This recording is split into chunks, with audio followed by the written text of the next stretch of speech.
jacked up review show. It's a jacked up review show. Jacked up review show. It's a jacked up review show.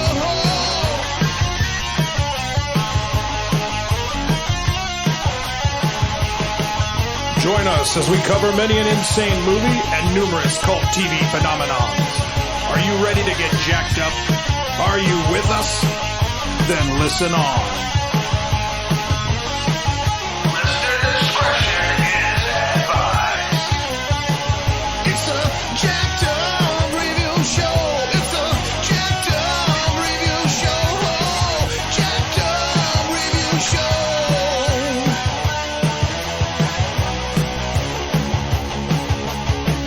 It's a jacked up review show. It's a jacked up review show. Jacked up review show.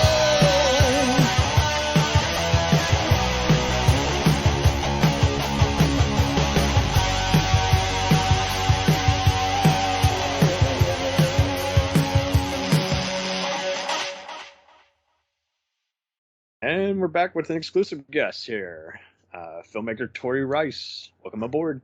Hello. Hello. I'm happy to be on board. Thank you for suggesting this topic. We had just many topics I was just contemplating, and Tori brought up a good one and was like, okay, you know what? Let's make that happen. Let's talk about, is film school really worth it? And it's a really good question because we've read many filmmaker books. I'm sure everyone's read Rodriguez's Rebel Without a Crew. There's these other guys who made a killing back when independent film and videotapes were a thing. And a lot of them mentioned how they went to USC, University of State of California, I think, and they talked about how they learned the tricks, but they made no connects. And I think that's what's really lacking. There's no connection. I went to UTA and TCC, and I didn't get any connections, but I at least learned how snobby everyone can be. And so I was... so long story short, if I didn't get my bachelor's, I would have said it was a waste of time. But it's good to get that and just kind of get where everyone was contemplating and how pretentious the scene could be. Yeah, I definitely think it depends on where you go, for sure, because you would think where you went would have a decent amount of connections, right? Something. Or, even here, people that go to UT, they say they are required to get on set outside of school. And they have to prove that they have to, but I mean, and that's like what it's kind of all about. But the school I went to, Stephen F. Austin, it was in the middle of literally nowhere, like in the middle of East Texas, piney woods. And there's a lot of pros and cons for sure, but one of the main problems it has with it is you can't get connections unless you do it yourself, outside of school. Right.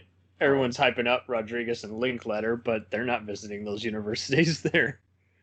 Yeah, you're more likely to meet an assistant who knows someone else who worked with so-and-so, and it's like, okay, well, that's a freeway door, so that's also not going to happen. Yeah. It's just kind of like how the job interview gets you the job, but regardless of your requirements, is like you just need an extra connection, and like you say, and they assign so much work because they kind of want to get you in the workload, but more than half the time we would have professors who would give us they were also competitive. Like they didn't want us working with any other universities, and it's like, okay, now that's just foul play. Why not just be thankful? Why? Yeah. I know, it didn't make any sense. You're gonna be working with different types of people for the rest of your life if you're in the film industry. So why, like working with another production company? Most people in the film industry are contractors. That makes no sense. Exactly. That's like saying, oh, you can work on Lionsgate and Universal, but I don't want you anywhere near a Disney set. It's like, why? If they want you, they'll call you, and they could easily blacklist you if you didn't say yes. So yeah, why not say yes? That's true. Instead of having to change your name and go through it all over again. Oh man, that would be horrible. Yeah. Change your name, starting all over again. Getting plastic surgery. Totally. What's an inspirational film book that you read?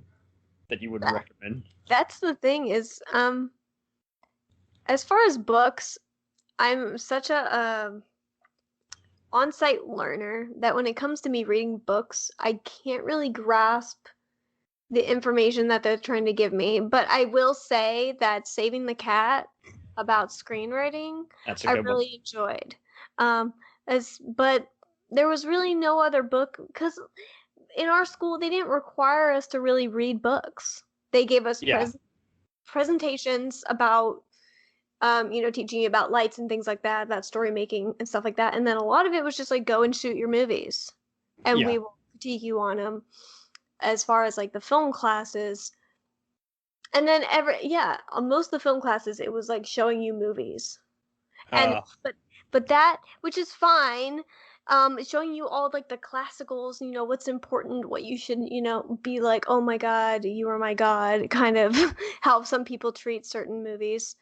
um you know but it was good material, but I just got annoyed at how they were just 3 hour classes, and it would get to where only like 3 of us were just like responding, and everyone else was bored, and it's like the professors are getting annoyed that it's just like a few people, and it's like, okay, well, I think you just should just let us just work on our material.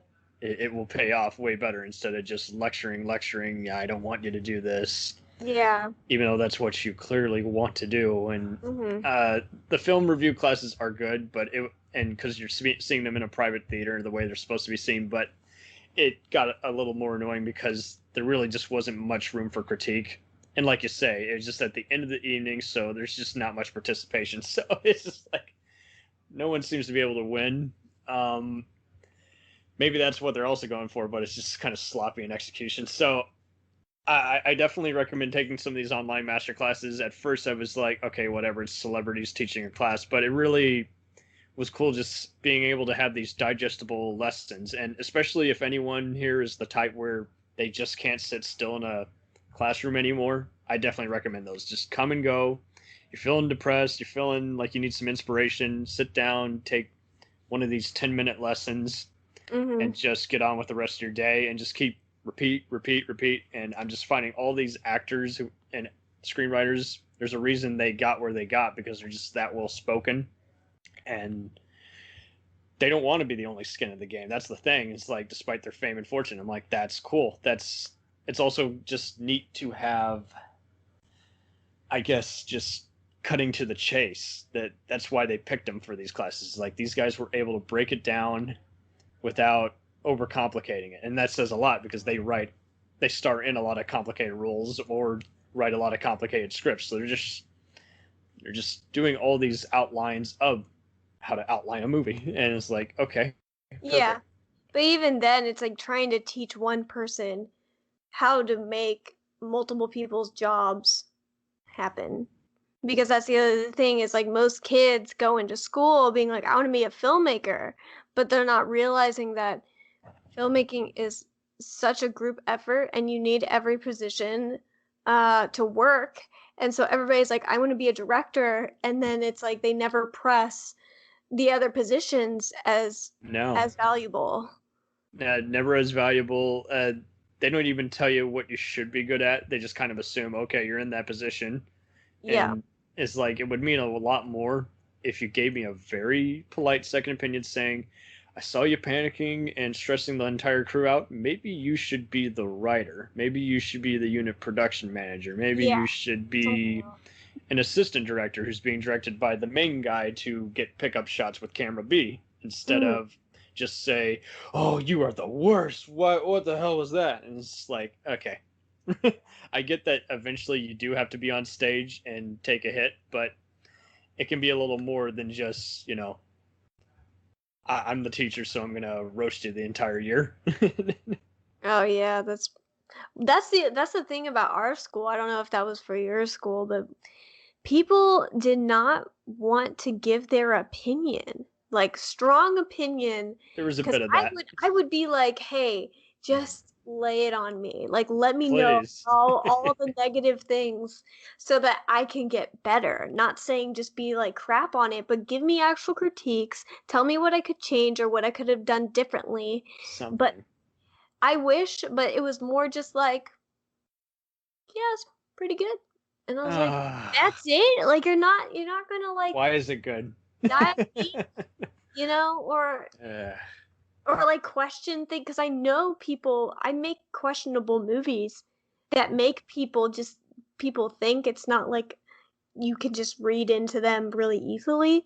So I'm like, you're telling me you understand everything that I did here in this movie. You understand where I'm coming from, because it's very psychological. So there's no way that any of these people wouldn't be like, I'm not confused at all, I guess.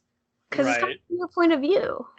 It's a point of view, and you should know what movie you're saying instead of just keeping it to less than even a paragraph. It's like, okay, so typically a review is outline an essence of the plot, and I don't mean just copy the IMDb. I mean actually what you got from it.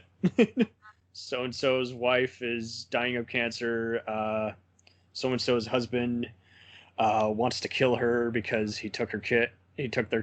Is something, or grandmother is dying of cancer and it's making the person literally just melt down without them realizing it. It's something, and to tell me you got it, yeah, I got it, and not even elaborating, it tells me no, you didn't get it.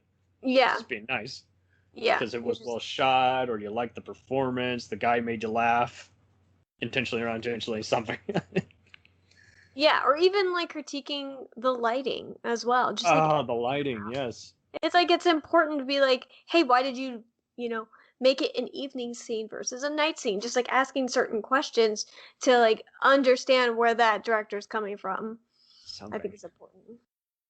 I'm glad you talk about lighting because they kind of just always glossed over it. Mm-hmm. And everyone was just playing a popularity contest with whether they should shoot on film, because they eventually had to anyway, or digital. And I just unfortunately had to just keep using my Sony camcorder just because renting equipment was such a pain. Like, do you have to pay for it? No, but it was just one of those, they just kept threatening, if you are even a minute late, you won't be able to use it next semester. And it's like, okay. That's Yeah, and annoying. Yeah. I was late all the time returning my equipment. Entirely, and you had to book a certain segment and everything, and the students were the one running it, so they could easily. So I just had to just take my loss and just not bother, because it was just such a drag. It's just like, okay, this is, and sometimes they would see the. I wasn't losing my shit, but I just had kind of a worried look, and they would just would say, please, just, I need you to calm down. It's like, I can't calm down. You're telling me this is going to be late in a minute, so I need you to help me. Yeah.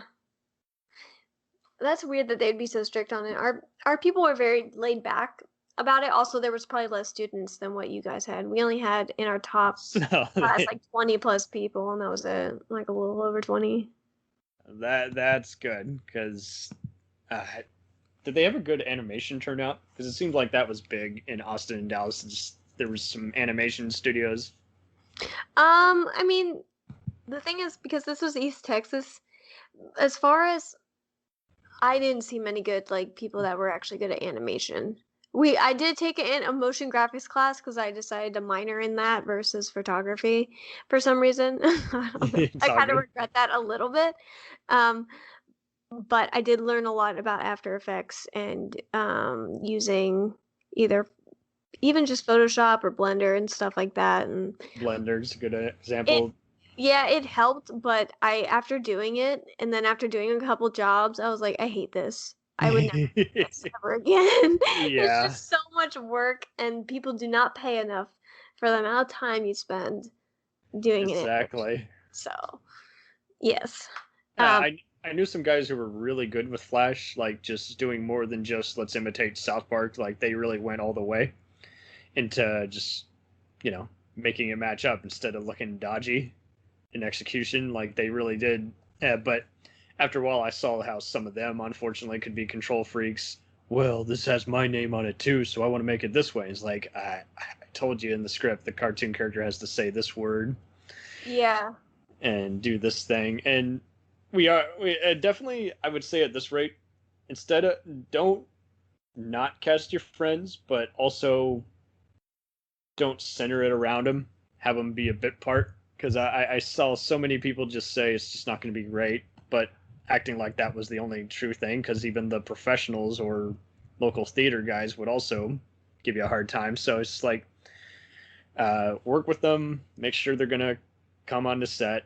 If they don't show, shoot a different scene if you can, but don't not have it work, and don't. I find that casting too many people also lends it to more just hassles, because now you got to make sure everyone's in the same scene. Yeah, I mean, I wouldn't say I cast my friends, but I definitely met actors that end up being like my friends later. Mm-hmm. And then would not recast them because they were my friend, but recast them because they were good at their job and they were dedicated. They showed up each time. Yeah, and we became friends because it's just natural. That's just how it happened, because they're good. Yeah. That is neat. Mm-hmm. So, what are like the highest ranking like universities? Because I know there's like a New York Academy, and then there was a few other ones. There's probably a few in Atlanta. There has to be, or New Orleans. Yeah, I know there's like there's one of Full Sail.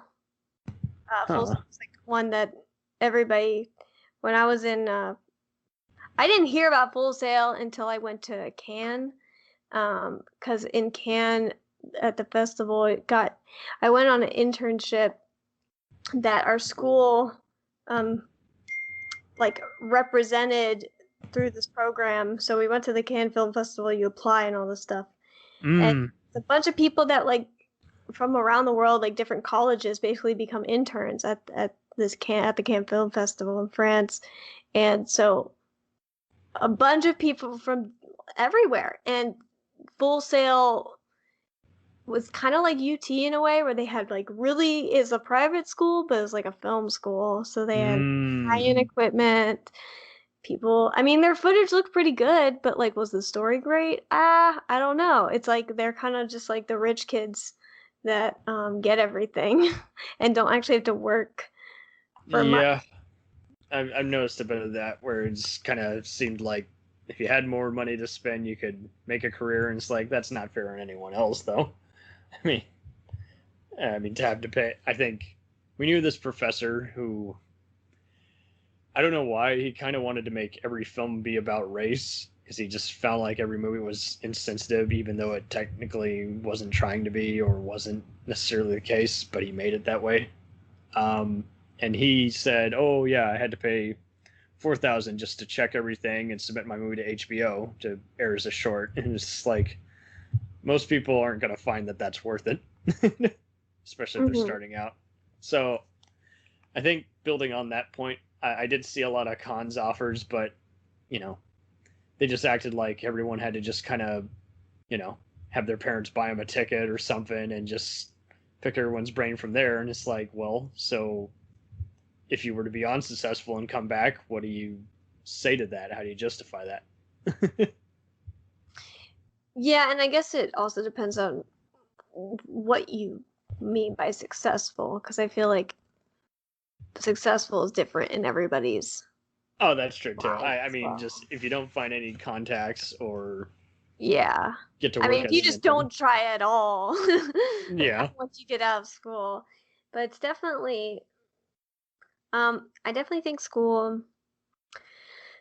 It didn't really set me up for the real world and like finding your own gigs and how difficult it is to move up in positions. But I think it also depends on where you go, because I don't know, for like a school like your school, because it is a bigger school, if you really have to work hard to like get that the name for yourself. That's a good point. I think a lot of it is just, and it was also just very hard to just kind of accommodate everyone, because sometimes people who you knew you could help out or who would have you didn't want you on the set for whatever reason. And some of it I couldn't blame. They're like, okay, you don't have as much experience, I can have you be the Slater. It's like, well, I kind of need a little more experience than just being the Slater. Everyone's been the Slater at this point. Mm-hmm. More or less, I mean, there is always going to be some video companies hiring. Lone Star Park is one who always wants people filming horse races. There was definitely a bunch of other companies. Was able to film elementary sports games throughout Frisco, and unfortunately, after a while, that company just started not paying us properly. And it's like, this is a whole lot of effort because, I mean, we're using our own gas, we're borrowing your equipment and returning it to you at the end of the day. And after a while, I mean, I think they had to foreclose just because they just didn't have the budget for it anymore. And it got ridiculous after a while. And after a while, I mean, there's definitely some other third parties who will just always have anyone who can just sell them on the fact that they got their own equipment and they're reliable. But like you say, just getting to the next level or just getting some other just reasonable offer. I really, I'll be damned to find out anyone who's been able to come up with a consistent formula, because it's really not consistent how they were able to do it for a living. I guess you could say you need to, if you're one of those, you have so much time to kill and you can do so much of this in your sleep, go for it. But if you aren't good at taking any kind of direction or hate being down to the wire, having to do stuff like that, I would not recommend it. Because I know many guys who were so good with, Adobe and everything, but they were terrible at getting back to us. Yeah. And I used them on like one music video set, and it's literally what they did for a living. And, I come to their office finally, and, they got drinks and food all over the floor. They clearly have barely gotten 3 hours of sleep. It's just like, okay, well, if I was relying on you for a project where, we had to be ready by this certain deadline, this would have already been a mess. No, yeah, editing's definitely like wear and tear on people's emotional ability. I've edited a movie 3 days straight basically before, trying to get done in time for. Oh, damn. Yeah. And to have to tell them is like, this is what you got. This is, can you do it this way? It's like, there was definitely a few different people who would do that. They were coming out of state to film a project and then acted like the actors were being divas. And it's like, no, this ADR was already not going to work. You should have just reshot it. ADR is so hard to get right. I think only professional production companies can actually have ADR be correctly, because it's not just recording separately and making it sound good. It's part of the sound mixing is what makes it sound good and actually work in the scene that you shot. They pretty much only make it work, and it only sticks out to us because, how many times do you see a movie where you see the back of the actor's head, they're talking but their mouth isn't moving? I see that a lot, and I think it's just because, they're down to the wire, and it's like, we're going to get, this episode needs to air on time, this movie needs to be done, 3 months, so we can promote it. So, I really am not too disappointed with ADR. I can often tell, if it's, obviously if it's a stunt double falling out of the, building that's on fire and the person's screaming, obviously the actor came to the booth for an evening, Yeah. I feel like that's with a lot of movies too. Even if they have them, they look exactly like them. Most actors don't do their own stunts. No, they can't. And even though they claim to, it's just insurance is just not going to let them. And you're still going to. Tom Cruise, though. He does actually. Right. Scientology protects him. Scientology. Yeah. But like you say, if it's ADR in an indie project, you pretty much, I like to go by the whole no reshoot rule. Even though I know we're going to eventually need a reshoot, it's like, let's get it done the right way the first time. And I know that's not always likely, but let's get it done. Let's I did have to reshoot a whole day because I accidentally formatted my card. Oh, Jesus. Like, I thought I dumped it on my computer, and I had like 20 extras that day, and I was just so mad that I thought I saw it on my computer, on my drive, the folder, and oh man, I was so upset. That's just like, it's so much work, especially, luckily, it's not like you had to really pay for anything. Right. when you're actually making a short film, when you're outside of school, you have to pay for a bunch of stuff. There's that, and then the freebies start becoming minuscule, and it's like, okay, well, how much do I really want to do this project now? So I see a lot of people trying to sell their scripts, and that's where it's like, okay, I think you got to be finding people who really do want easygoing stuff that they can modify eventually. And if you're going to do that, you better not be butthurt if they, take stuff out that you wanted to see portrayed, because eventually there's going to be something you're like, yeah, I don't really like how the actor's saying that line, so it's going to go missing. Yeah. Oh, definitely. And I think I actually am finishing a YouTube video where I talk about things that helped me through college, that made college like worth it, and like 10 things that I did that really stuck with you. That people that they don't teach you. You kind of have to figure it out on your own.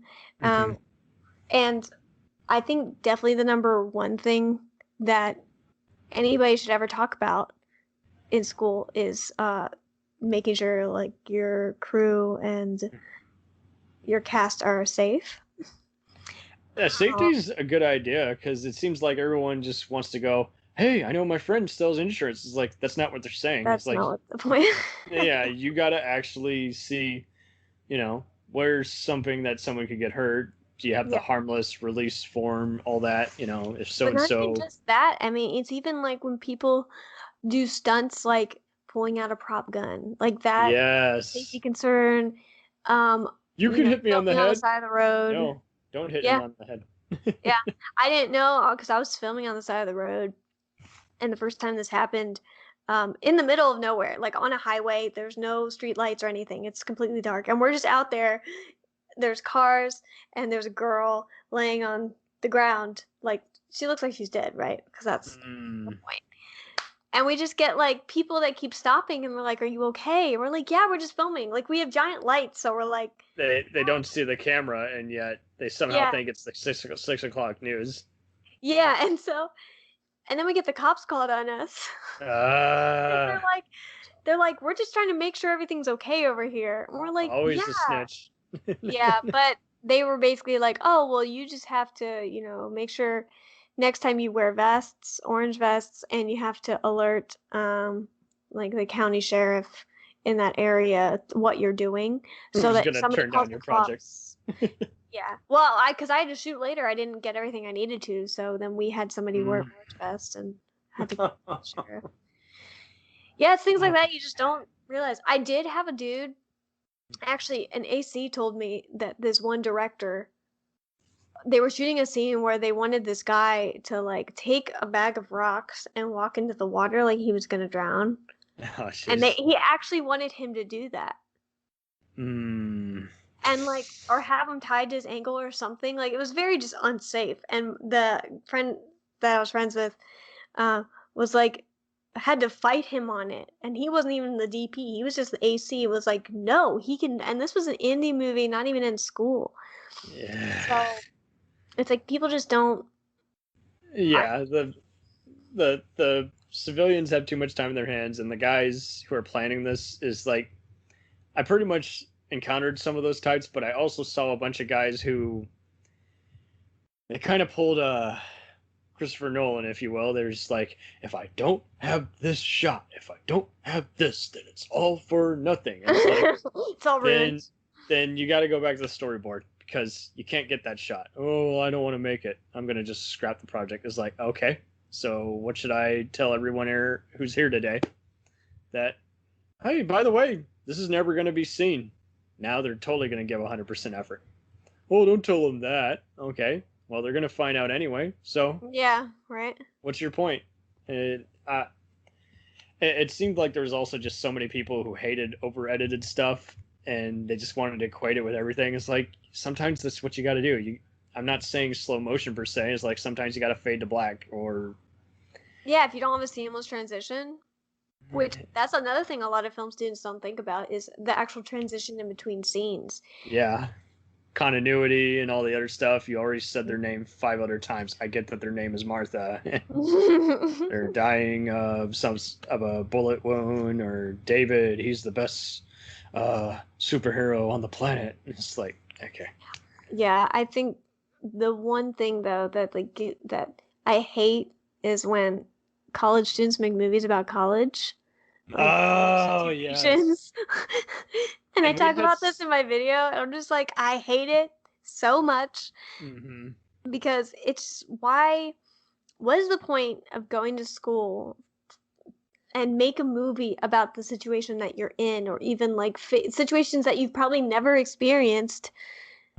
Why not try to make something that actually could mean something? Because when you get outside of school and you try to make a movie like that, nobody's going to watch it. Absolutely. And they would try and convince, most professors are going to convince you to make something that you could at least submit to a festival. And it's like, yeah, but they don't tell you the part about the festivals, how they want to be the first one to show your thing and all the other politics behind that. How funny, yeah. You want to pay $20 or $50 for 20 each submission. per selection. Because Yes, there's different like Bingo. Animation or drama or whatever.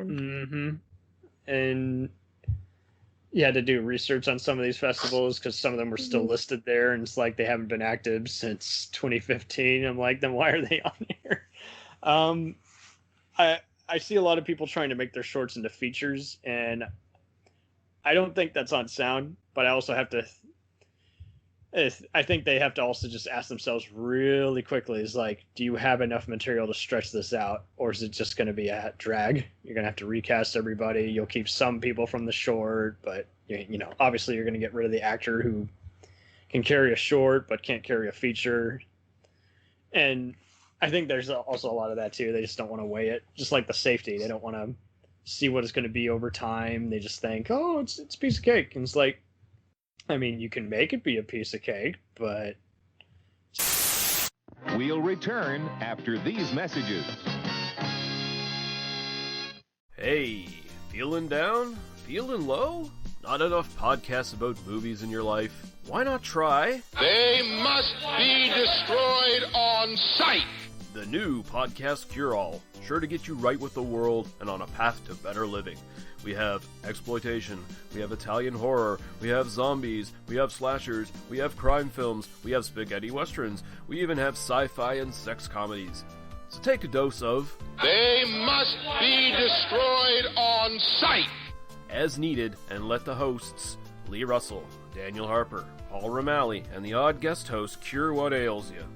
Warning, may cause atrophy, African consumption, black fever, bone shave, chin cough, colic, cramp colic, dropsy of the brain, elephantitis, grocer's itch, jaundice, mania, miasma, mortification, palsy, Pott's disease, rheumatism, scurvy, St. Anthony's fire, summer complaint, and worm fit in some people. Consult a physician before listening.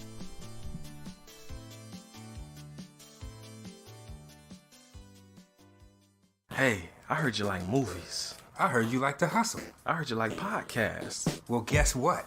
There's a podcast for you out there called The Home Video Hustle. Damn right. Every Friday, we talk about whatever movie PJ picks out the bag. What does that mean? Every Wednesday on our YouTube page, I put a bunch of movies in a bag, and PJ picks one out at random. And then we just watch it. We talk about it for maybe like an hour, hour and a half, 2 hours, whatever we feel like doing, wherever the conversation leads us. But do we actually talk about the movie? Most of the time. Tangents galore. Yes. So believe me, we may be a movie podcast, but it's not always about movies. We may talk about video games, music. Yeah, that's the big one, music. Sometimes we might get a little bit of politicalness in there. Yes. Sometimes we may just, we know what we like to do. We like to tell stories, PJ. Yeah, yes. I am the master storyteller of the podcast realm. Undefeated. So if you like to hear about movies, video games, whatever foolishness comes to our mind, the most random stuff you could think of, check out The Home Video Hustle. You can find us on the Stitchers, the Google Play, Apple Podcasts, what else? Podbean, What else? Podcast Addict, Goddamn. all that. Ain't no reason you can't get your hustle on. We everywhere, worldwide, baby. Hustle, motherfucking hustle. Hey, we can't cuss in the promo, PJ. We gotta be family friendly. There may be podcasts out there that don't want his hair say all that good fun stuff. Well, Fuck you. Yeah. No, don't run the listeners away, Pete. Ah, I'm sorry. But this is going kind of long. Yes. So we're going to end this and say, hey, check out the Home Video Hustle every Friday on all the various podcast outlets. Peace. Peace.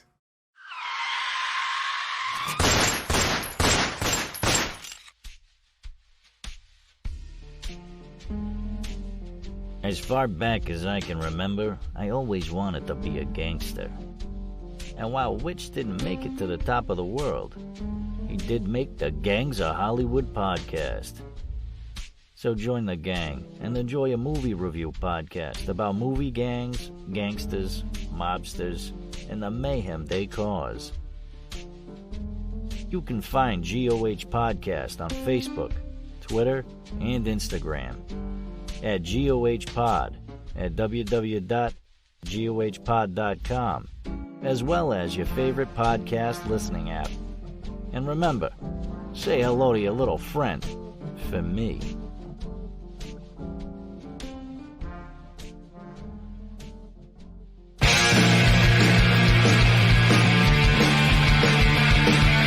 If you take two old punk rockers who are past their prime, put them in front of a movie screen and give them a podcast, what do you get? Cinema Punks. Cinepunks. It's the mixtape of movies.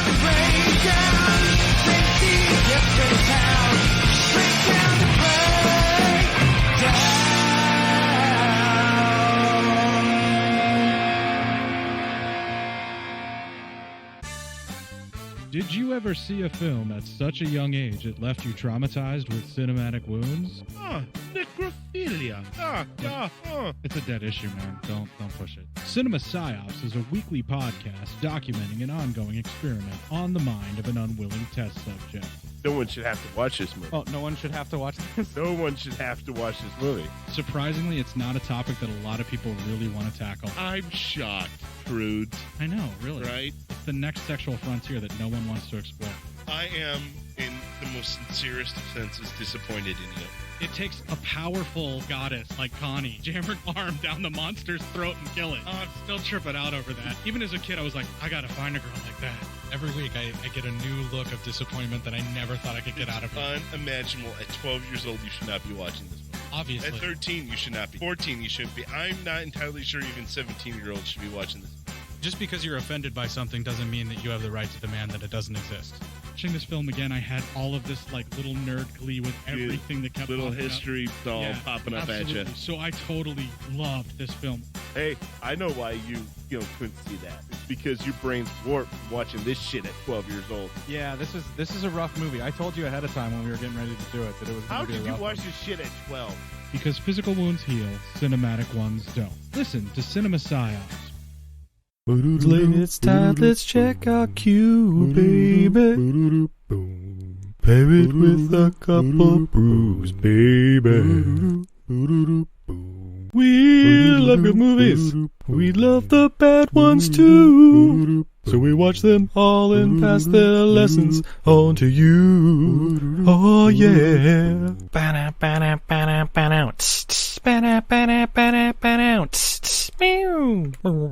Everything I learned from movies helps to make life a little bit groovy. With a one-liner plot holes and gratuitous movies. It's time to get busy with your friend Steve and Izzy. At eilfm.podbean.com. We now continue with our program.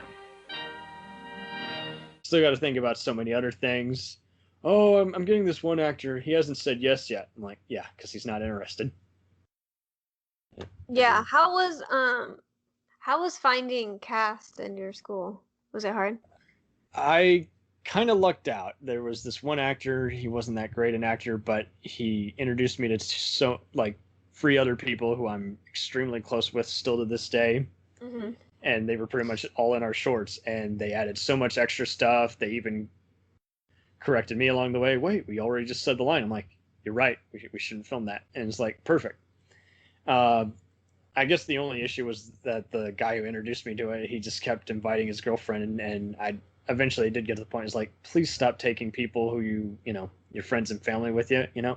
They don't get it. I'm hearing them text. I'm hearing their kid run around, and now I got to do the scene all over again. and they would just act like you're Yeah. an ego because they didn't get it. So I think, like you say, you gotta take people in and learn from each other. So much like you gotta learn. I mean, fortunately, I took more theater classes than I did film, so I learned about the whole what you don't tell an actor, because all those film guys were doing exactly, they hate being told how to do their job, and yet they were doing exactly that to the actors. Can you just not suck? It's just like, what does that mean? And You're not just you gotta ask if you can approach them first.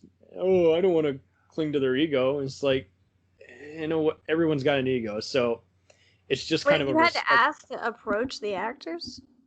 Yeah, it's not uncommon. I mean, Really? because I've never had that. sometimes they're in character.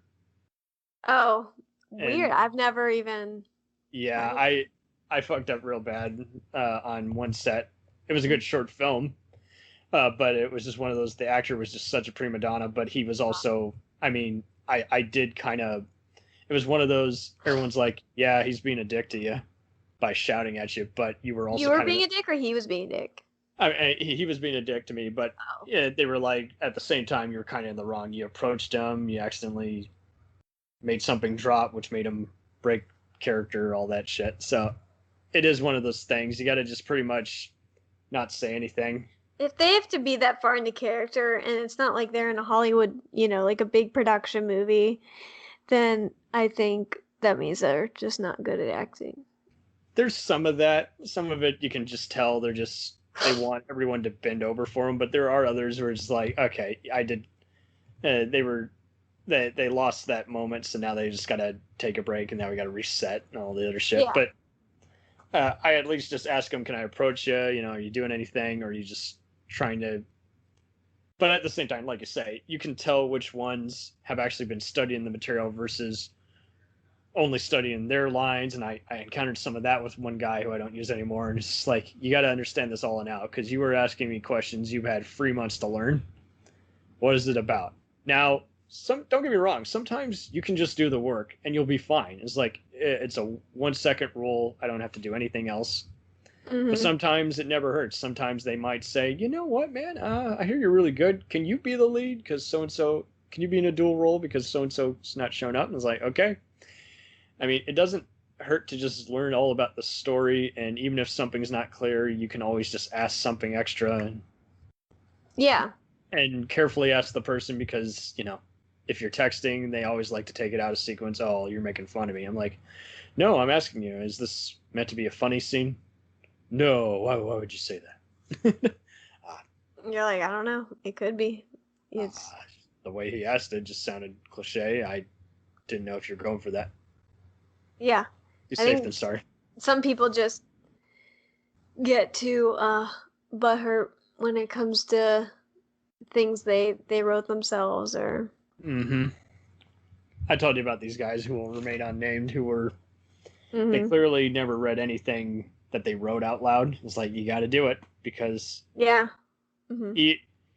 and no fair saying that actor's bad, because if you're the filmmaker or the writer, you still got to say the line out loud, say in kind of the style in which you want it. Oh, but I'm not good at acting. It's like, that's fine. You still got to tell them, I want you to say it this way, slowly, ironically. No, I want you to say it very dry and mean-spirited. Yeah, I think that's another thing that's really difficult is like teaching somebody how to direct actors. And I think the main way to do that is by acting yourself. I took an acting for the camera class I think in my senior year sometime, and I think it really put in perspective. Was it pretty rewarding? Okay. Not so I much. don't think it was as good as I was hoping. The thing is, it was a lot of like read monologues, and I was like, this is not acting. Acting's like acting and reacting to somebody else saying something in a scene, right? Versus like just saying a bunch of monologues and being filmed. Mm-hmm. But I did that year get on a set where I had to pretend like I lost my child or something. I was doing a movie, and I know now from experience that it's really hard to get into that really depressing mindset when you're on a set with people you enjoy being around, it's like hard to get that deep, that dark. It really is. Yeah. With people like talking and like, being really loud. So I can be like, I can understand now when an actor is like trying to get into the mood, if they just need a moment to like, figure it out. So I think it's true. I mean, there's a lot of people who will be on any set because they'll gladly risk their net worth to just, again, make a living. Mm-hmm. Work with people who pay on time and have cool stuff that they're otherwise not being offered. But like you say, it's just like after a while, it's just like, someone's got to give. You can't keep doing the same thing. And I mean, you pretty much know after an entire, maybe sometimes even after 3 hours, if something's getting done or not. And I mean, I just got into that mode where it's like, okay, well, I'm going to just not show up the next day and gladly risk it because this was a total waste of time yesterday. Mm-hmm. There was even this one guy I met who kept, first he would offer to pay you, then he would go back on his offer and then say, I'll give you studio time. It's like, but you're still saying I have to pay you for studio time, so That doesn't make sense. You don't hear yourself. And or like there's people that say that they're gonna pay, but like once the film is done. And yeah. That's a thing that I heard, and I was like, I've never heard that before, but hell no. Yeah. If we get picked up by Netflix, I'll pay you. Yeah, no. Pay me on the day of, and let's go our separate ways. The day of, or I guess it just depends, like, on the production, but... Yeah, don't ever wait till the last minute, because they just will not pay you. Well, yeah, that's why you have to enforce, contracts and a deal memo, and read it and sign it, because... Anyone who's not willing to do it, that they already can't even afford to go to court, and they've done some shady shit, and it's like... We would see other people just try and just even go the extra mile. It's like... They wouldn't even bother to tell the actor, oh yeah, and by the way, you're gonna have to wear makeup. It's like some of them are gonna charge more for that because it's a hassle just putting it on. Yeah, especially like special effects makeup. So. And again, we still have the guys who just don't bother to go the extra mile. It's like you're gonna have to curse, you're gonna have to kill someone. Clearly, you're not that open-minded an actor if you don't want to do that role, but it makes a difference. Yes, we're gonna see your butt for a minute. If you're not cool with that, then Yeah, I was doing a shoot where I was first I was a B cam op. I was gonna be a DP, but then the original DP, his shoot got canceled anyway. He was gonna get some other guy, and they were telling him how, oh well, this is kind of like a sex scene, so you're gonna see some boobs, and the other guy just turned it down, and I was like, I mean, it's just boobs. It's not like they're doing a porn. Like, relax. Yeah. So that's just interesting that. And everyone always goes that way. Their mind goes into the gutter. It's like the minute they see bloods and guts, they think, oh, it's an exploitation movie. And same thing there. It's like, oh, it's porno. It's like, no, it's just people making love, doing the thing. And yeah. I mean, yeah, but like you say before, I would see people who they freak out just, oh, I'm married, I can't kiss this guy. It's like, oh my God, it's in the script. Yeah. I mean, then don't be an actor, right? Yeah. And at one point in your life, if you're going to be acting, you're going to kiss somebody that's not your... You're going to say the F word. You're going to have to kill someone. You're going to have to be a guy in a creature outfit. Sorry. Yeah. That's like the three main things. A creature in an outfit, kissing people, something. I mean, and then killing somebody. Yeah, it's a film. Oh, I don't want my kid to see it. Then don't show your kid.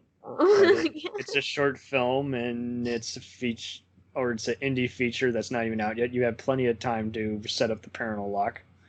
And it's just everyone. And here's the other thing: we saw so many people just contradict themselves. It's like they wouldn't do any of that unless it was paid. And it's like, okay, I see where this is going. Yeah. You're such a contrarian. So, but Do you feel like you made the movies that you wanted to make in college, or not really? I got a stepping stone. I learned it the hard way, and I also just didn't keep making myself be a victim. It's like, okay, so I'm gonna just have to use this idea in something else, because clearly it's not sitting well. It feels like two different movies. That part's legit. It's just the way I'm fighting the professor or the other students on it, because they're either not that open-minded or they're just giving a really stupid reason.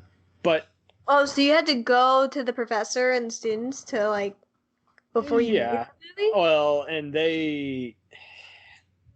That's so weird. they were not fans of sci-fi or action. They just acted like it was just stupid shit. But they'd always make a exception, like, look at Spielberg, look at, Scorsese, and it's like, and they've done a few movies that have a shootout.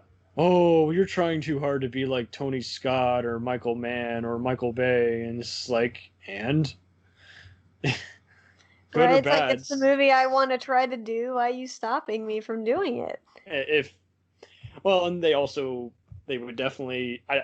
You've talked about how people have done cliches based on gender. I'm sure people have come up to you. You want to be the next Nora Ephron. You want to be the next, I've Greta actually, Gerwig. well, because I'm not trying to direct all the time. I do DP work. Nobody's really trying to compare me, but Okay. I do have people, saying that they're trying to be the next, David Fincher, Scorsese. I'm like, why are you trying to be these people? Why not Why don't you just be try to be your inspired? own person? Right. Yeah, figure out your own craft and what's best for you. And not just that, these movies aren't just made through them. Like, they're made through a group of people that make this movie happen. Correct. This is not one man's job. Sorry. And they act like, it's just, I don't know. They know it's a group effort, but they act like it's not. And so it's like, so you're just as bad as the people you talk smack about how they don't understand. So, Yeah. and if you're gonna also just claim so and so such a ripoff, and you're doing just that, it's like, okay, we got to call the pot kettle black. So, I guess everyone also likes to just go to mainstream indie, but I highly recommend anyone, even if you just aren't into commentaries, just pick a filmmaker you like and just check out some of their commentaries. If you like the movie, you can still handle the visual and them talking. It really is worth it, especially if you like the movie. And I've seen a lot of the lower budgeted movies have a fun commentary and just provide so much info. John Terlesky was a big help. He talked about how he filmed all these movies dirt cheap for $10,000, and they premiered on HBO, and now he's directing every other CBS or NBC TV drama. Yeah. Says a lot for someone who came from the Roger Corman school and actually was able to do more without having to thank that guy. So Yeah. I think a lot of it's luck too. totally luck. And he didn't pretend like he was the best guy in the world, and he had a very pleasant voice and was joking around with the actor. Yeah. And he was just straight up. He's like, yeah, we're basically doing our low budget version of Air Force One with this shot here. It's like, okay, perfect. At least you're honest. Yeah. That's funny. There was something I was gonna. How do you feel about stock footage? Because I see a lot of people call it a still, and other people just say it's what I need. And it seems like if you're just going to a site where it's intended, it's not really a still. It's not like that's the only thing the movie consists of. I mean, what's the point of? I don't understand why you'd even get stock footage, if it's not related to your movie whatsoever. That's true too. Like if you didn't film it yourself in the area that you want it to be filmed in, why use it? That's true too. It's like it was perfect for like a documentary project, or if you just needed just kind of some opening visual for your logo, set the mood. But yeah, I would see other people just vary on that, and just like the frame rate. And it's like, well, I'm gonna use it for a documentary project to get the point across, because this person doesn't have enough to make it fit the mark. But then there's other ones like, it's not like we took a giant explosion from another movie and put it in this movie, Yeah. Oh, so you mean You're just talking about like I also need like a visual effects and stuff, like using explosives, visual. gunshots. Yeah. Stuff. Well, Now there's that stuff I'm like, okay, that's fine, but I'm talking about like some people get stock footage of like drone shots that they didn't shoot at all. Oh yeah, yeah. Like The drone ones are very overdone, and yeah. I think the big risk, like you say, is they just don't match up with the rest of the stuff because it's just you can tell the different frame rate, different look. I'm going more for like we got an outside city shot, so I need a shot of one of those Yeah, sped like up shots. a cityscape. Right. I guess that's fine if you're not in a city. But even then, you could at least So try. yeah, totally try and at least credit someone. Don't I No, forgot. Definitely. Aerial stuff, photography by Cuba Visions. Yeah, credit them. I mean, I don't know. It'd probably get copyright claimed anywhere. That's it the would other be risk anyway. too. I mean, that's why I like Kevin MacLeod because he has free to use soundtracks. They're even doing a documentary on him soon. But Mhm. I like you say, so many of those music scores have been used or overused, so it's like you might want to just use it sparingly.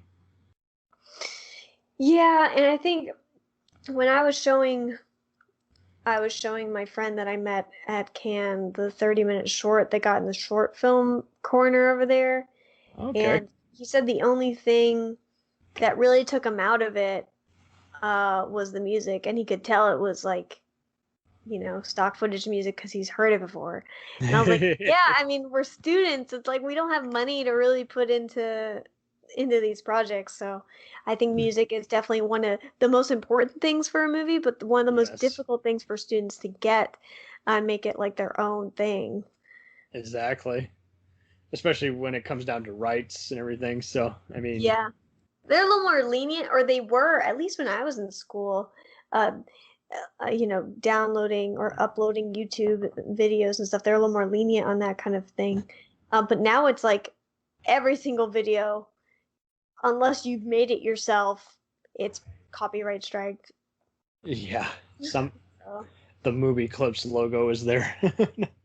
Yeah, even though it says like I'm uploading this video not for gaining money, it's just for personal stuff. Yeah. They still put it as a copyright. I do actually want to mention the one thing, if I was a teacher ever at a school, that I would do instead of what they did at our school was, instead of showing a bunch of feature movies, I would show the students short films and like good short films, because I feel like the problem with students is they're trying to condense a full feature-length movie into a 7-minute short film or a 30-minute short film. And I talk about this in my YouTube video, that like 30 minutes is just way too long and is unnecessary. And I know because I made one, and I'm like, you're right. You like lose. It might as well just be a feature movie. You might as well just do that 30 extra minutes and make a feature. Something instead of just, I made it. Yeah, I just feel like there's no, it's hard to get character development in a short film. Some of it is just, people creatively challenged, and other times it's just they don't want to be labeled just as a short film, but they still want to be labeled a movie. And it's like, well, 30 minutes is just an episode of TV, so unless we're going to see these guys on a recurring basis, just start out small. Like really good movies turned into feature films. Like Lights Out was a short film. That's true. And like Whiplash originally was a short film that was then made into a feature. So, I mean, a lot can be taken if it's made into a really good short film. And I just think too many students are trying to make a full-length feature idea that requires that length of time to make sense, and trying to condense it into a short film, but that's just way too difficult. It's easier just to do a scene. They act like everyone is just, stupid to get it. And it's like, you gave us literally nothing to understand. So, well, make sure it makes sense. I don't want him stealing my idea is a very overused excuse. It's like, okay, because you either know it sucks, but you want to make it anyway. No. It's like, okay, show someone it. And I get that sometimes they say don't show your parents because of course they're going to like it. And it's like, yeah, that's somewhat true. But at the same time, I mean, you can still show a friend who, especially if they got more experience than you, they'd be more than happy to. And if you don't like what you're hearing, you still got to separate that from, criticism from, they're jealous or they don't like it or some other miscellaneous reason. Ask for an actual critique. And I mean, these free things I'm working on, I'm doing them because I know they're possible. I also know that, I've gotten pretty much consistent critiques all the way. And it's just already just with the outlines. Like, that one I think is the most interesting. That one's a little too derivative, but I'd like to see what you can do with it, yada, yada. It's like, okay, perfect. So, but it's been pretty consistent. So I think consistency is definitely what you want in a movie as well as what you want in feedback. It's like, so with a short film is like, especially is like, I'm just too bored by the time it rolls out around to this chapter. Yeah. Well, it's Sorry. not. If you have a short film that's really boring, then you're not good at this, probably. I mean, yeah. I mean, more or less, or you need someone to edit it down for you and yeah. expose it. And Did y'all have an editing class or? we definitely did, and it's definitely where it got the most annoying because everyone had opinions and sometimes would let the actors be in the studio. It's like, that's not going to work. Why are you doing this? Well, I needed them for ADR. It's like, yeah, but unless they're the writer, they should not be in the same room with you because then they're going to say, please cut that shot. That works because I look fat, yada, yada. Yeah, I mean, I feel like having an editing class is really hard, and a lot of just editing is doing it yourself, figuring that out. Much or less. I mean, you also, I mean, they also need to just learn to just give all the footage to the person for their reel so that they don't talk smack about you. Oh, all my best scenes weren't in the final cut. And like, yeah, it didn't work for the movie, but you can still use it. I think it depends on who you talk to as well, as far as giving them footage. Just because, on bigger movies, they don't have reels. These actors don't have reels. I don't think. No. Not at all. They have people that represent them. So, like, these younger people that are already being so petty is just ridiculous. I'm like, you are in no sort of high rank at all. Like, you're nowhere even on the scale, and yet you're acting like this. You're not going to get anywhere quick. Absolutely. I mean, and you'd like to think that everyone getting into it's open-minded, and you got to just think again. It's like, and you're never going to get any consistency. So I think that's what you want to really take away from this all is like, only get into this if you can stand to have just inconsistent, employment. Even a month roll around where you didn't see anything, and if you got friends or family, definitely only do this if you know that they understand it, why it takes so long, because you just can't afford that. You need, an understanding spouse or boyfriend or girlfriend who gets why it takes forever. When I was getting to this, family was like, why couldn't you call? I'm like, because sounds rolling, yada, yada. Sounds rolling, it's true. It's like, luckily my boyfriend has helped me on a lot of the sets at school, so he understands why it takes so long. And that is, you do bring up a good point, because I know a lot of people that are in the grip department, especially my friends from Dallas, that say that a lot of their relationships fall apart just because the other person doesn't understand that they're always traveling or not around very often. It's because they don't get it. Absolutely. They think, me, and yeah. So, do you feel like in the end it wasn't worth it? Your degree? Yeah, I'm gonna have to take a very subtle no because I could have learned it so many other ways and found so many more open-minded people. The only thing I got out of college was the theater side of things. I got nothing from the film department at all. Okay. It was just one of those. I mean, because even just looking at film, one thing they never really told us properly was staging.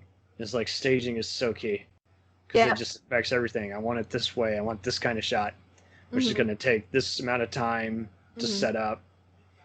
And I mean, Ron Howard talks about it a lot in his master class. I recommend everyone take that because he does a low budget and a big budget version of the class, which is great. And it's like, oh really? Because he's been on both sides of that. So it's like before he made it big. So it's like, you're not going to have time to reshoot this. You only have the actor for the day. So you want to have camera A and B and instruct them to do this, do handheld. It's like perfect. And instead of just, because everyone in college was just like, I'm using the black magic camera. I'm using this. And it's like, most of us aren't going to be able to afford the good looking, Panasonic that they use for TV. Or the red in some cases for every other Netflix show. Alexa Mini. Yeah, Alexa is like, not everyone's going to have an Alexa. And those are even harder because you have to realize the color correcting, is showing you more of a static, just showing you everything, but it's not showing you what it'll finally look like. And my god, it's just you talked about lighting, so I know you've been in the ringer. It's like you want to shoot it the way you want to see it on the big screen. You really do. Yeah, and that's I don't know, it's weird because the 4K Blackmagic, the mini that came out, or the Pocket, whatever they're calling it, like the screen is a lot brighter than what the actual false color is telling you. So the false color is telling you there's no information here, but on the screen you can see it.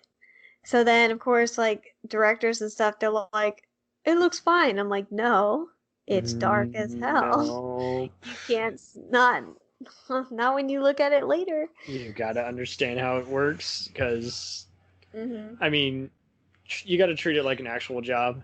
And if it's an investment, if you're doing it all yourself, if it's other people you're working with, you got to make sure you're not letting them down. Because they will talk. Eventually, he's like, yeah, there's this guy. He was a nice guy, just always asleep at the wheel. You don't want to be remembered for that. And, and much like it's already a pain just getting the actors to behave, it's also you got to make sure that you're not caught between the X amount of crew members, and you also got to know if the difference between my ideas there and it's usable versus they just aren't interested. And I've gotten to that point. It's like, okay, this person typically likes these kinds of movies, so yeah, they don't like this kind of movie.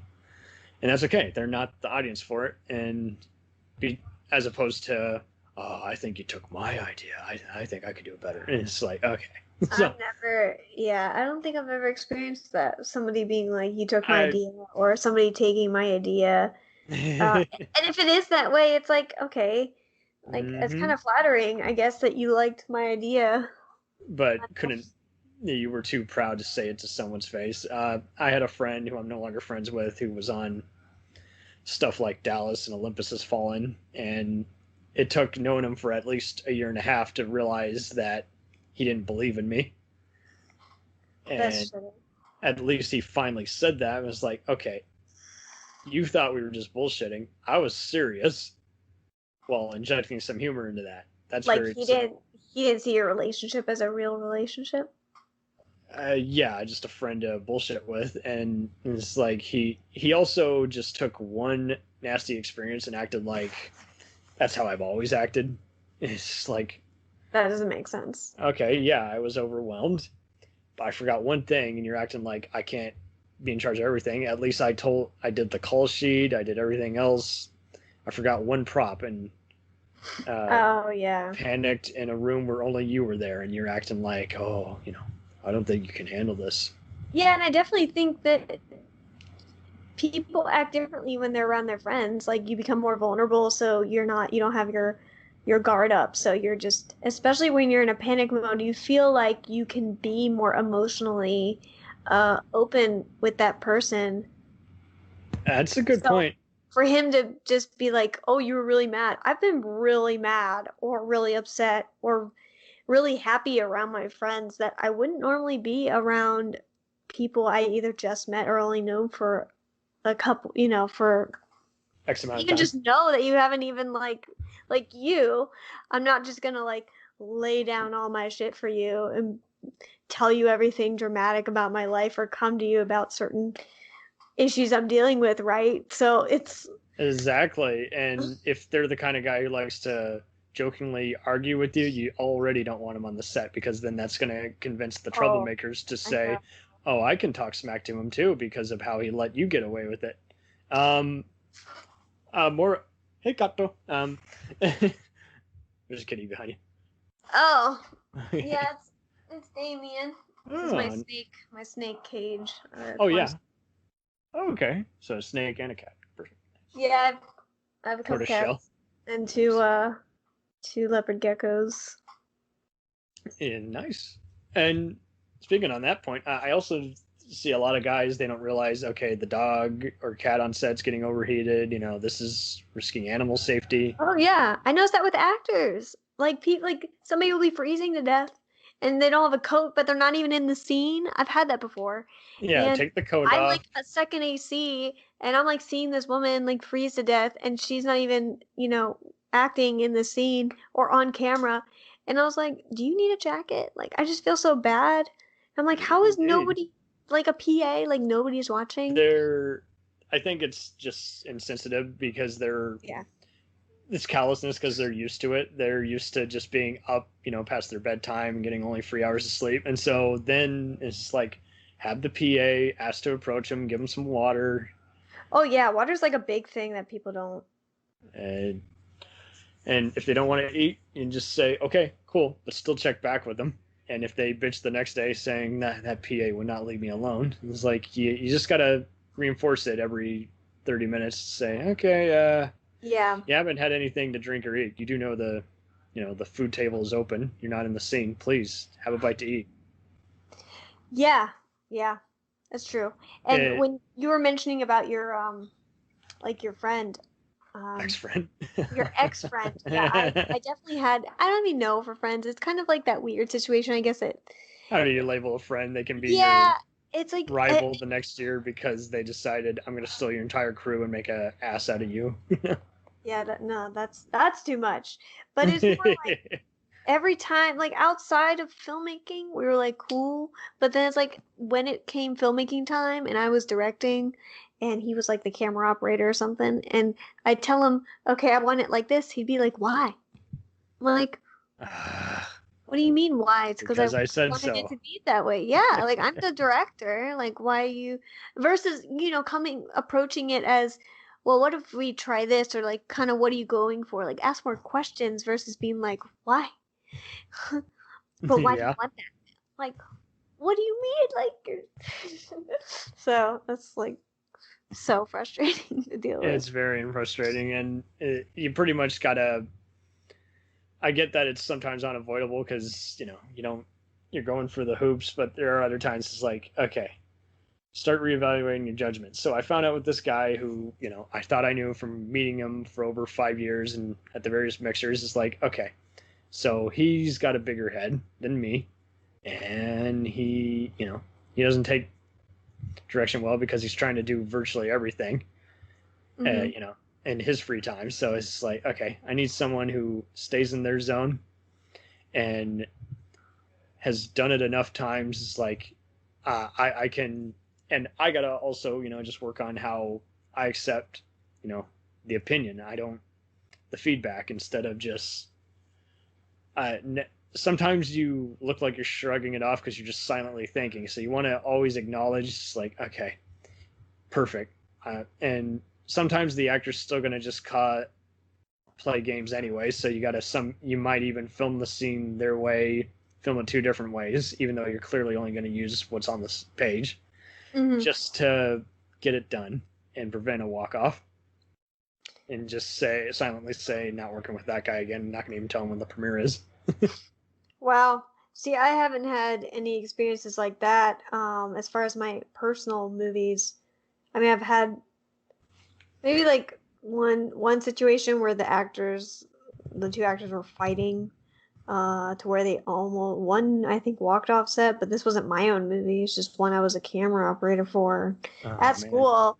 But I don't know. I try, and that's why when I do a lot of in-person meeting before I shoot the movie, because I want to make sure that we have a nice talk before, so I can like kind of read them as a person and see how I think they would be on set, or if I feel like they would cause any sort of issues, or they're all in their head or whatever.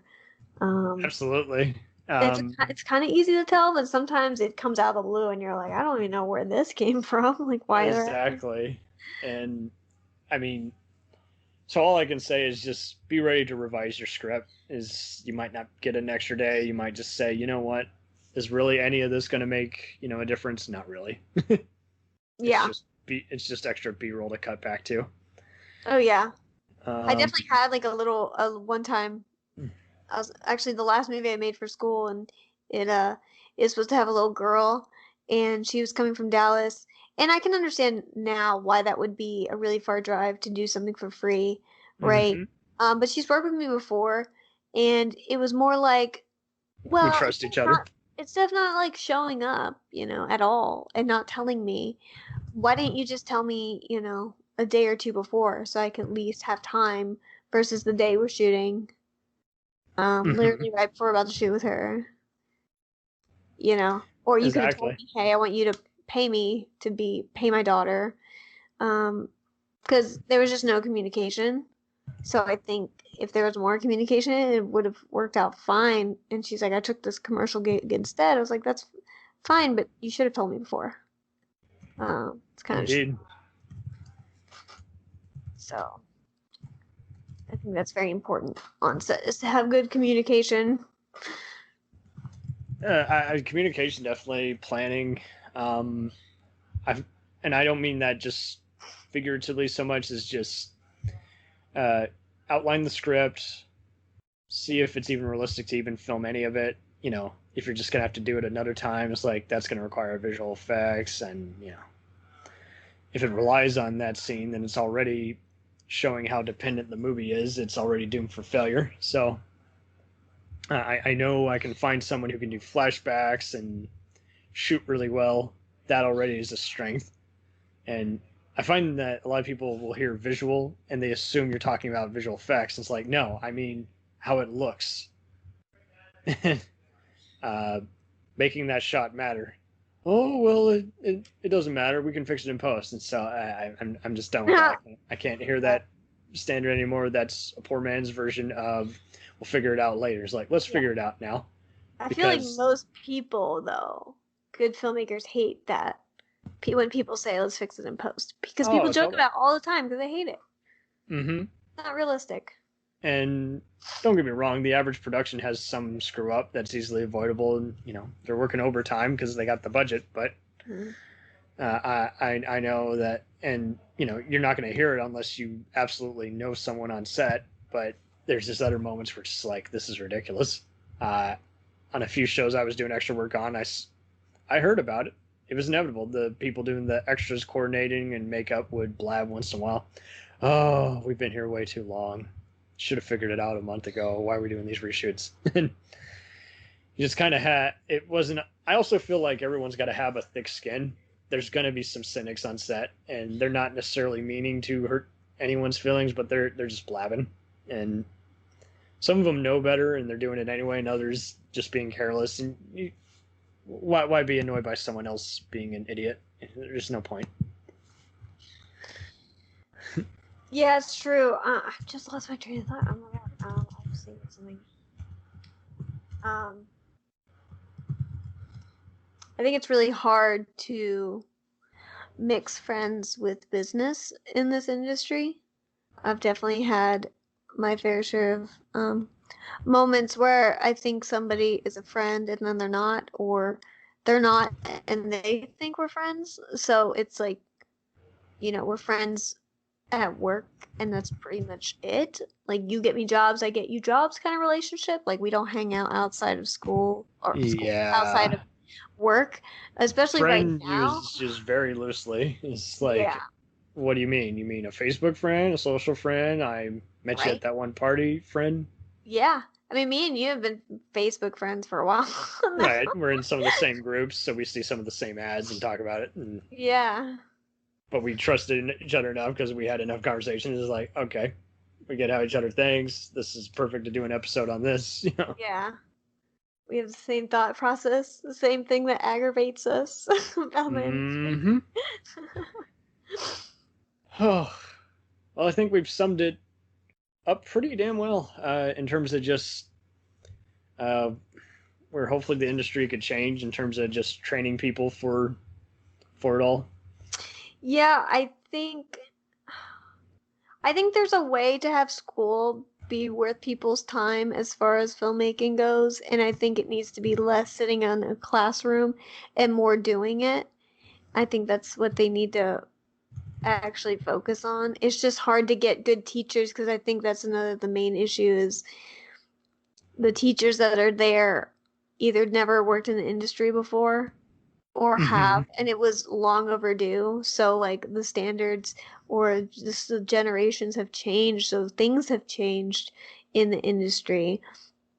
So I think that's a lot of what they would need to change to make school worth it for kids, because you don't even need a degree to be in the film industry. And that's what my parents, obviously parents are the main, especially I guess I don't know how old your parents are, but at least my parents' generation was like, a degree is important. I'm like, I understand, but I probably don't need one. They got the degree, but they learned kind of the hard way is like, it's not all it's meant to be, but it's just kind of one of those, like, my mother's like, oh, just, reach out to this person. And of course, half those people, I found were very picky about who they chose, or for better or worse, kind of, I would find out they were on some other unprofessional production. So I was like, yeah, I'm not messing with that person, Mom. I hope you understand. And my father was like, I think you can fool a few people if you try out a few different things. And he's not entirely wrong. He's partially right. And I just find at this rate, you got to do what you love and budget it, have a good day job and other understanding people. If you don't have the support you need, find the support and be prepared to get depressed about it. But if it's clearly messing with your head, then just take a break. You can even do what I did, just make some other kind of show about it. And if you're willing to go that mile, then, just kind of build up your confidence again. So I like film and I like talking about it with people. So that's why I do the podcast. And it's like, but I also know that I got to make the extra time to submit it to all the other networks. And if I want to do more than hear myself talk, and because you're doing YouTube videos, so that's a good experience for you. And even though it's not as, lucrative a place as it used to be, a lot of people are checking stuff out. They want to see a YouTube review on something instead of go on Rotten Tomatoes.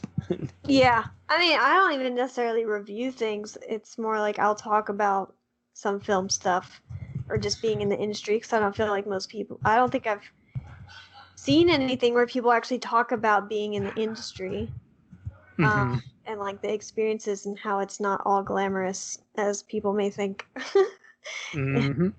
So, but yeah. Well, I don't know how long your podcasts are normally. This is good. Yeah, they all vary. Okay, cool. But yeah, I'll let you plug yourself here. And dope. Well, thanks for having me on. It was fun.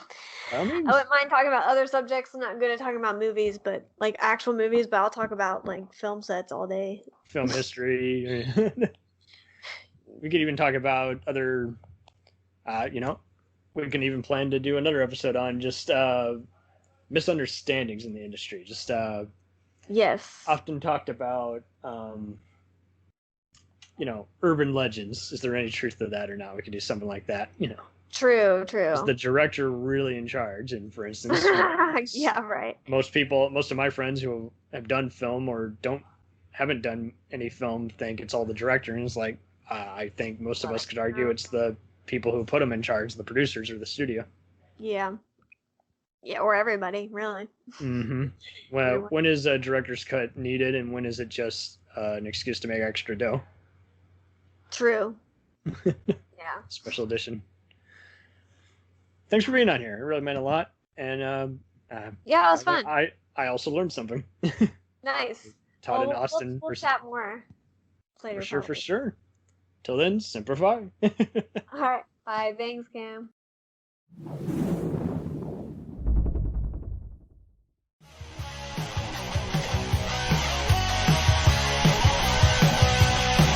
Follow us on the web on Facebook, Twitter, and Instagram. The podcast is available on Podbean, Spotify, iHeartRadio, Anchor, Apple, and anywhere else podcasts are available. Feel free to review our show and leave comments on any of those sites.